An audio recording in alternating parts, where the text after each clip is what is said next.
Many people are familiar with the USS Liberty, but she was basically an intelligence ship that operated off the coast of Africa.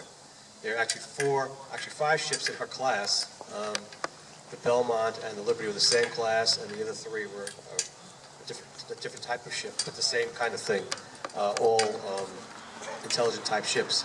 But we operate off the coast of Africa normally, running about 5 knots and doing what we had to do. And we were called into the Mediterranean during the Six-Day War to support any people that were there from the United States or our troops that needed to be. We were off the coast of the Sinai Peninsula on June the 8th, about the 5th or 6th day of the war, in international water. That morning, we had flight overs from the Israeli Air Force taking pictures of us and doing wingtips to us, saying hello, etc. So we figured, we're pretty good hands here, so we're not too worried. Till about 2 o'clock in the afternoon, when we saw some high-speed aircraft heading toward us, not knowing who it was. And we found out later on as they started strafing us back and forth with the Israeli French Mirage planes that they had and the Mystiques. They strafed us, napalmed us, and at first we thought maybe it was the Arabs that were attacking us. We never dreamed it was Israel, our allies. But they didn't really like knowing what we found out. Basically, everybody realizes that, everybody thinks, they should say, that Egypt attacked Israel first. That's how the war started. But we found out other things. We found out things like what really started the war, where actually Israel attacked Egypt first and did basically a Pearl Harbor type attack on their Air Force. That's how they caught it on the ground. So they didn't like us knowing a lot of things that we did find out. Of course, they didn't want the world to find out, obviously, that they were doing atrocities on the beach, and they talked about the Holocaust, and they were doing the same kind of thing. We found that out, and of course they didn't want the world to know that either. So they napalmed us, strafed us, and actually torpedoed us later on in the day. We lost 34 crewmen that day. I was wounded on board, received the Purple Heart, and my captain received the Medal of Honor. And when I say a torpedo hole, everybody doesn't realize how big a torpedo hole really is. The ship was 450 feet long. The torpedo hole is about 120 feet wide. So the ship was really, we actually kept her afloat, believe it or not, we did. And I was just talking to somebody inside about an incident that happened when the ship was hit. In fact, they shot 3 torpedoes at us. One of the torpedoes that had missed us, I was afloat in the bow of the ship, investigating an explosion that I had heard. And I actually heard the torpedo go by, not knowing what it was at the time. So for a couple of feet, I probably wouldn't be standing here telling you the story right now. But, things still bother me. And one of the things that bothers me is that going down to the area where the torpedo hit this round scuttle. I don't know if anybody's seen war movies. They got the round scuttles where the people go through up and down the different decks.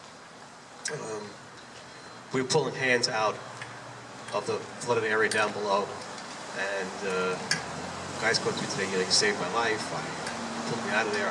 I don't have no idea who I was looking at, or we were looking at. My friend, Phil Turney. In fact, he's written a book called What I Saw That Day. And he actually dedicated the book to me, which is really nice of him to do that.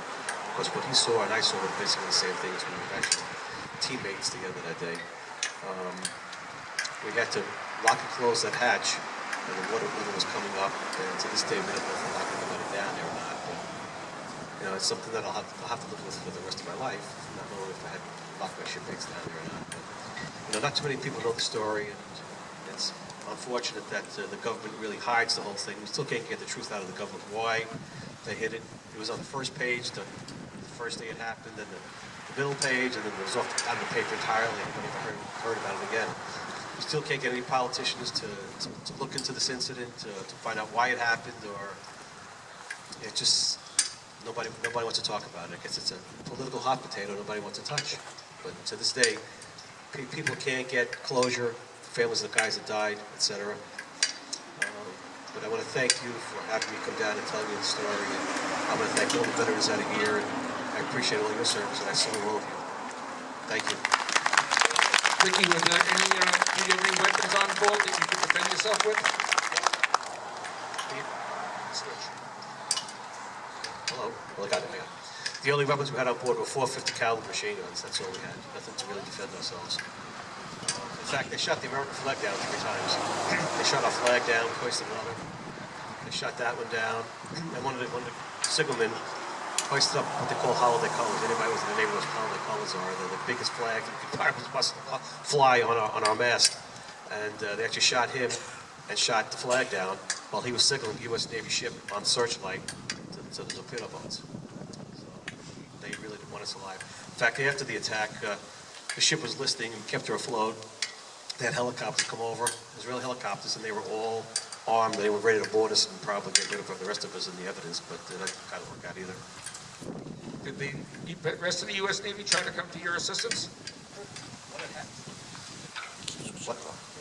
What had happened was that the first pass they made, they knocked out all our antenna, so we couldn't get any messages off. And then they started plugging holes in all our watertight bulkheads for them, obviously, the pictures that they had taken all that morning long. So they knew exactly what to hit with rockets and cannon fire. And so they figured when the torpedo had hit, the ship would go down quicker. Well, we had a couple of other veterans here that were on aircraft carriers in the Mediterranean at the time. They had sent out fighters to help, and then they were ordered back to the carrier 3 times. 3 separate, I'm sorry about that. Yeah, that's correct. We had got that antenna strung out. We had a message out to the fleet saying that we were under attack. And the America had launched planes to come and get us, and they had turned them around from a order from the White House. And then Saratoga had launched with Captain Tully, which I knew personally. He launched, and they came to our aid, and they turned those around. And then the America launched once again. Once those planes came to try and help us, they were pretty close in sight to what they had said. I was talking to one of the pilots, and they had said that they were close to us, but they had turned the planes around. The order came from the White House, from President Johnson, saying, I don't give a damn if the ship sinks, all those men die, we can't embarrass our allies. So they turned the planes around, and we were starting to attack. Thank you, Ricky. Thank you very much. Thank you for your service and your time here today.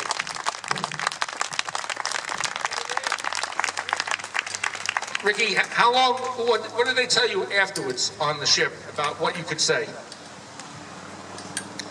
Well, after the attack, we had the admirals and stuff come on board to interview us, and they told us that we could not say anything for years.